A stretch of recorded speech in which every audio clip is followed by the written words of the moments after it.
சிவம் பரபிரம்மம் நேயர்களுக்கு வணக்கம்.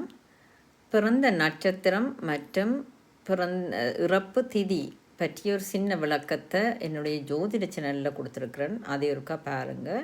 இது மேலதிக ஷோர்ட்ஸில் என்னால் சுருக்கி எல்லாவற்றையும் விளக்க முடியுதில்லை.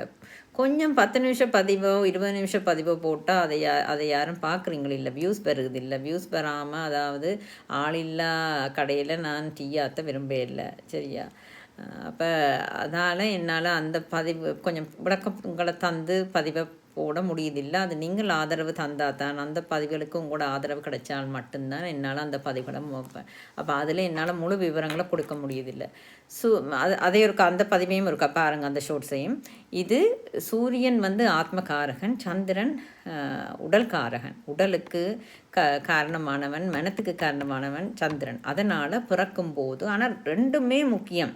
பிறக்கேக்கையும் சூரியன் சந்திரன் எந்த மாதத்தில் சூரியன் நிற்குதோ அந்த சூரியன், எந்த மாதத்தில் சந்திரன் எந்த நட்சத்திரத்தில், அந்த மாதத்தில் சந்திரன் எந்த நட்சத்திரத்தில் நிற்கிறோ அந்த மாதத்து நட்சத்திரம் தான் எங்களுக்குரிய நட்சத்திரம்.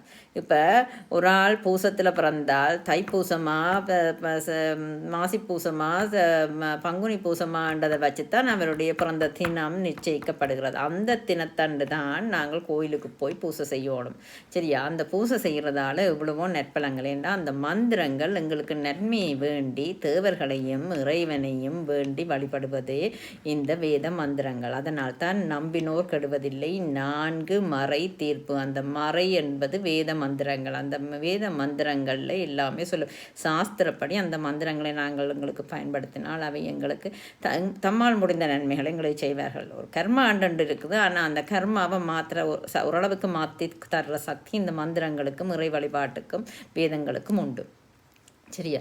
இறக்கும் போது, அதாவது உடல் பெரிய, எங்களுக்கு பூத உடல் பெருசு. அது பிறக்கும்போது எங்களுக்கு பெரிய உடல் கிடைக்குது. எங்களோட ஆன்மாவுக்கு, சின்ன ஆன்மாவுக்கு பெரிய உடல் கிடைக்குது. அப்போ அதால் நட்சத்திரம் மிக முக்கியமாக இருக்குது. இறக்கும் போது இறந்த பின்னும் இந்த ஆன்மாவுக்கு ஓரளவு உடல் இருக்குது. அந்த உடல் அந்த திதியை ஒட்டியதாக இருக்கிறது சரி. எந்த திதியில் நாங்கள் இறக்குறோமோ அந்த திதியை ஒட்டியதாக அந்த உடல் அமைகிறது சரி. அது சிறிய ஆன்மா, மிகச்சிறிது. உங்கள் படங்களில் காட்டுற மாதிரி பேயண்டா பெரிய பேய் இல்லை. அந்த ஆன்மா ஒரு சின்ன ஆன்மா சரியா. அந்த சிறிய அளவு ஆன்மா, அதுக்கு ஒரு உடல் இருக்குது. அது எங்களோட கண்ணுக்கு தெரியாதே ஒழிய, ஆனால் அந்த ஆன்மாவுக்கு ஒரு உடல் இருக்குது. அப்போ அங்கேயும் சூரிய சந்திரன்கள், ஆனால் அது திதியுடன் தொடர்படுகிறது. அதனால்தான் இறந்த மாதத்து அந்த திதியில் அவர்களுக்கு நாங்கள் காரியம் செய்கிறோம். அந்த ஆன்மா அந்த திதியை தொடர்புடைய உடலுடன் தான் அடுத்த பிறவி வரை பயணிக்கும்.